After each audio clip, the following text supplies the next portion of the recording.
ఈ 1 పాట్ షాహీ పన్నీర్ పులావ్ అయితే చాలా త్వరగా అయిపోతుంది. విత్ లెస్ ఆయిల్ మనం హ్యాపీగా మన కిడ్స్ లంచ్ బాక్స్కి పెట్టచ్చు, హస్బెండ్ లంచ్ బాక్స్ కన్నా పెట్టచ్చు. అండ్ వంట రాని వాళ్ళు కూడా ఈజీగా చేసుకోవచ్చు. తక్కువ ఇంగ్రీడియంట్స్తో చాలా ఎమ్మీగా ఉంటుంది. మనకి బిర్యానీ తిన్న ఫీలింగ్ అయితే వస్తుంది. సో ఇప్పుడు ప్రాసెస్లోకి వెళ్ళిపోదాము. ఇక్కడ నేను 1 కప్ బాస్మతి రైస్ అయితే వాష్ చేసుకొని నానబెట్టుకున్నాను. ఒక 30 మినిట్స్ నానబెట్టుకుంటే చాలు. అండ్ ఇక్కడ 50 గ్రామ్స్ పన్నీర్ తీసుకున్నాను. దానికి 1/2 టీ స్పూన్ కారం, 1/2 టీ స్పూన్ ఉప్పు అండ్ చిటికెడు పసుపు వేసుకొని మ్యాగ్నేట్ చేసుకొని పక్కన పెట్టుకోవాలి. పన్నీర్ ప్లెయిన్గా వేయకుండా పులావ్లో ఇలా మంచిగా కారం ఉప్పు వేస్తే పన్నీర్ తిన్నప్పుడు ఆ ఫ్లేవర్ అయితే చాలా బాగుంటుంది, రుచిగా ఉంటుంది. అండ్ ఇక్కడ ఒక ప్యాన్ తీసుకొని నేనైతే బటర్ వేసాను. బటర్ ఇష్టం లేని వాళ్ళు నెయ్యి అన్నా నూనె అన్నా వేసుకోవచ్చు. నేనైతే మంచిగా బటర్ వేస్తున్నాను, చాలా ఫ్లేవరింగ్గా ఉంటుంది కాబట్టి పులావ్. సో మనం మ్యాగ్నేట్ చేసుకున్న పన్నీర్ ఉన్నాయి కదా, అవన్నీ వేసుకొని ఒక 2 మినిట్స్ వరకు ఫ్రై చేసుకోవాలి. వీటిని ఇలా కలుపుతూ ఉండండి, లేకపోతే అడుగంటిస్తుంది. సో ఇలా మంచిగా ఫ్రై అయ్యాక పక్కన పెట్టేసుకుందాం. అండ్ ఇక్కడ నేనైతే మసాలా ప్రిపేర్ చేసుకుంటున్నాను.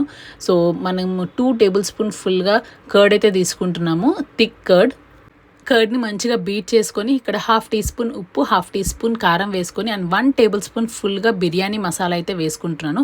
చాలా ఫ్లేవరింగ్గా ఉంటుంది ఈ మసాలాతో. సో మంచిగా బీట్ చేసుకొని కలిపేసుకోవాలి. పక్కన పెట్టేసుకున్నాక ఇప్పుడు మనం బిర్యానీ దినుసులు అయితే తీసుకుంటున్నాము. సో దాల్చిన చెక్క, సాజీరా, బిర్యానీ ఆకు, అనాస పువ్వు అండ్ 2 యాలక్కాయలు అండ్ లవంగా. ఇక్కడ నేనైతే 10 జీడిపప్పులు అయితే తీసుకున్నాను. అండ్ అలాగే 2 ఉల్లిపాయలు సన్నగా కట్ చేసుకొని పక్కన పెట్టుకున్నాను. అండ్ మనం ఫ్రై చేసుకున్న ప్యాన్లోని కొంచెం ఆయిల్ అయితే వేసుకుంటున్నాను. తర్వాత బిర్యానీ మసాలా అయితే వేసుకుంటున్నాను. అండ్ ఇక్కడ జీడిపప్పు, ఉల్లిపాయలు అయితే వేసుకొని మంచిగా అయితే ఫ్రై చేసుకోవాలి. నేనైతే ఇక్కడ 3 టేబుల్ స్పూన్ ఆయిల్ అయితే వేసాను. మీకు ఎక్కువగా తినే వాళ్ళైతే కొంచెం ఎక్కువగా వేసుకోవచ్చు, కానీ ఇదైతే సరిపోతుంది. అండ్ ఇక్కడ 2 పచ్చిమిరపకాయలు కట్ చేసుకొని వేసుకొని మళ్ళీ ఫ్రై చేసుకుంటున్నాను. అండ్ అవి కొంచెం ఫ్రై అయ్యేలోపు నేనైతే పుదీనా, కొత్తిమీర అయితే కట్ చేసుకొని పక్కన పెట్టుకున్నాను. కొంచెం కరివేపాకు కూడా వేసి మంచిగా ఫ్రై చేసుకోవాలి. అండ్ ఇక్కడ 1 టీ స్పూన్ అల్లం వెల్లుల్లి పేస్ట్ అయితే వేసుకొని ఫ్రై చేసుకుంటున్నాను పచ్చివాసన పోయేదాకా. ఆ లోపు నేనైతే క్యారెట్స్ అయితే కట్ చేసి పెట్టుకున్నాను. అండ్ పచ్చి బఠానీ కూడా వాష్ చేసుకొని పెట్టుకున్నాను. ఇలా ఫ్రై చేసుకున్నాక మనం వాష్ చేసుకున్న పచ్చి బఠానీ అండ్ కట్ చేసుకున్న క్యారెట్ ముక్కలు అయితే వేసుకొని మంచిగా ఫ్రై చేసుకొని ఒక 2 మినిట్స్ అయితే ఫ్రై చేసుకొని మూత పెట్టుకోవాలి. ఒక 2 మినిట్స్ మగ్గాక మనం పెరుగు మిశ్రమం ఉంది కదా మసాలా, సో అదైతే వేసుకొని కలిపేసుకుంటున్నాము. ఇదైతే మంచిగా అడగంటకుండా నీట్గా కలిపేసుకుంటున్నాను. అండ్ ఆ తర్వాత ఒక 2 మినిట్స్ అయితే నేను మూత పెట్టుకొని మగ్గించుకుంటున్నాను. అండ్ ఆ తర్వాత ఓపెన్ చేశాక పన్నీర్ ముక్కలు మనం పక్కన పెట్టుకున్నాం కదా ఫ్రై చేసుకునేవి, సో అవి కూడా యాడ్ చేసేస్తున్నాను. ఇక్కడ పన్నీర్ వేసాక మంచిగా ఆ మసాలా అంతా పన్నీర్కి పట్టేలాగా మంచిగా ఫ్రై చేసుకొని ఒక 2 మినిట్స్ అయితే వదిలేయాలి. ఆ తర్వాత మనము రైస్ అయితే నానబెట్టుకున్నాం కదా ముందుగానే, సో ఆ రైస్ అయితే ఇక్కడ వేసేసుకుంటున్నాను.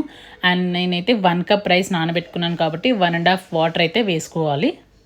ఇక్కడ రైస్ అంతా వేసేసుకున్నాక మంచిగా ఒకసారి అయితే కలిపేసుకుంటున్నాను. సో రైస్ ఆ మసాలా అంతా మిక్స్ చేసుకునేటట్టు కలిపేసుకొని 1.5 గ్లాస్ వాటర్ అయితే వేసేసుకుంటున్నాను. ఇక్కడ వాటర్ అయితే వేసేసుకున్నాక మంచిగా ఒకసారి అయితే మిక్స్ చేసుకొని కొంచెం సాల్ట్ అయితే చూసుకోవాలి. సో నాకు సాల్ట్ కొంచెం పడుతుంది అనిపించి ఒక 1/2 టీ స్పూన్ సాల్ట్ అయితే వేసేసుకొని అడ్జస్ట్ చేసుకొని ఇప్పుడైతే మూత పెట్టేసుకుంటున్నాం. మంచిగా అన్నం ఉడికేదాకా మూత పెట్టేసుకుంటే చాలు. ఇలా ఒక 15 మినిట్స్ అన్నం అయితే కుక్ అయిపోతుందండి. అండ్ ఆ తర్వాత మనకైతే మంచి స్మెల్ అయితే వస్తుంది, aroma smell.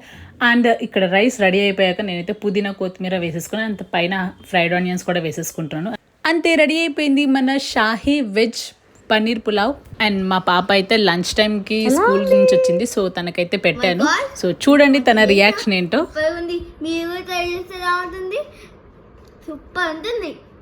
And this is her lunch plate and my lunch plate is this. So చాలా యమ్మీగా ఉన్నా కూడా క్వాంటిటీ అయితే చాలా తగ్గించి అయితే తింటున్నాను. టేస్ట్ అయితే చాలా బాగా వచ్చింది. మీరు కూడా ట్రై చేసేయండి, చాలా బాగుంటుంది అండ్ త్వరగా అయ్యే రెసిపీ.